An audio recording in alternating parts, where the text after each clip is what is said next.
week, we're talking about the Portmore plot, how the JLP got caught trying to hack the Constitution. So, the JLP passes a law, ignores expert warnings, gets dragged to court, loses, and calls it a win. That's like breaking into a house, tripping the alarm and saying, "See, I was only testing the security system." This is the breakdown. I'm Nekeisha Burchell, and today we're talking about the Portmore parish disaster, how the JLP tried to cheat the Constitution, how the court stopped them, and how the PNP had to step in to clean up the mess. Let's jump right into it. So this is like the rush job no one ordered, right? The JLP's plan was simple. They were going to rush the Portmore parish law through Parliament before anyone could have asked a who.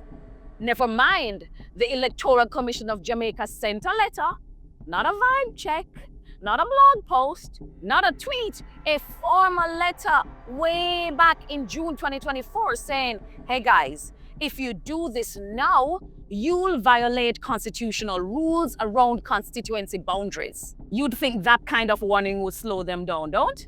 Nope, not these guys. Instead, they passed the Counties and Parishes Amendment Act through both houses, the upper house and the lower house. They ignored the ECJ, they skipped public consultation and tried to bully the PNP. So what happened next?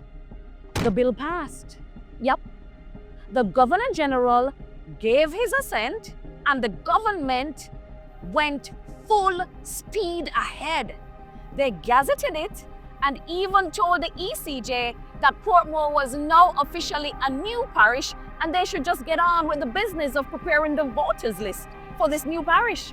Yes, you heard that right. All right, let us be clear. This wasn't a little misunderstanding. This was a full-blown constitutional ambush. The court steps in and called a constitutional timeout. What did the PNP do?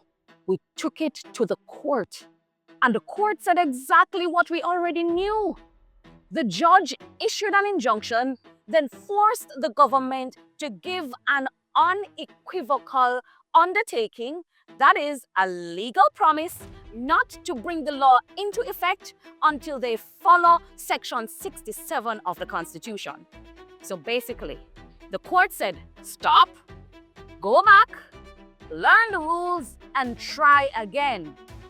Next election cycle.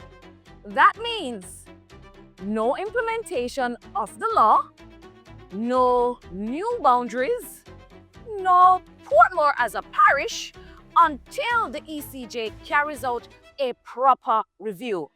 And guess what? That review can't legally happen until February 2026, according to former ECJ chair, Professor Errol Miller.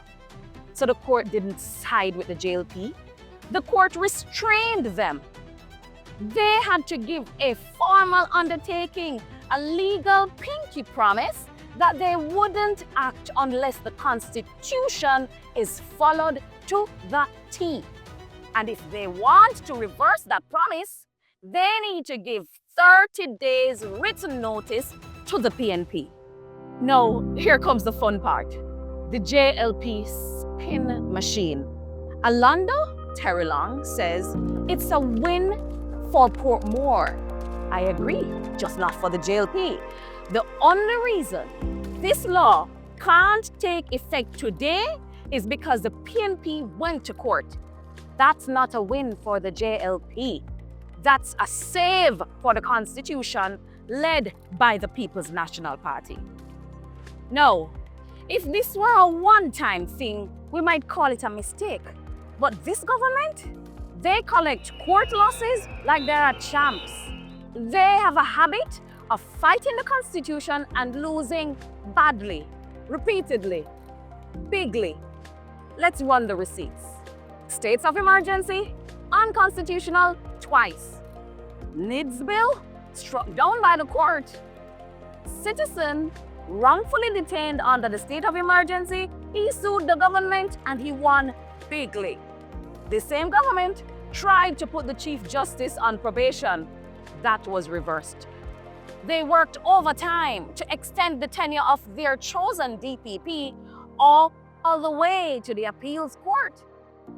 This same Prime Minister and government gave pre-signed resignation letters for JLP senators, totally illegal and slapped by the court. They delayed local government elections by a full term and only called it after we threatened legal action. This isn't a government following the law. This is a government that waits to be caught. A government that thinks the Constitution is optional, that believes process is for other people, not for them. But don't let them rebrand a blunder. This isn't about Portmore's worthiness. It is about the rule of law, your Constitution. The JLP tried to push through a change that affects how Jamaicans vote without respecting the Constitution, the ECJ, or you, the people. So the next time they tell you, hey, we won, tell them the court disagrees. This is The Breakdown. I'm Nekeisha Burchell, and when it comes to defending the Constitution, we don't spin, we roll with it.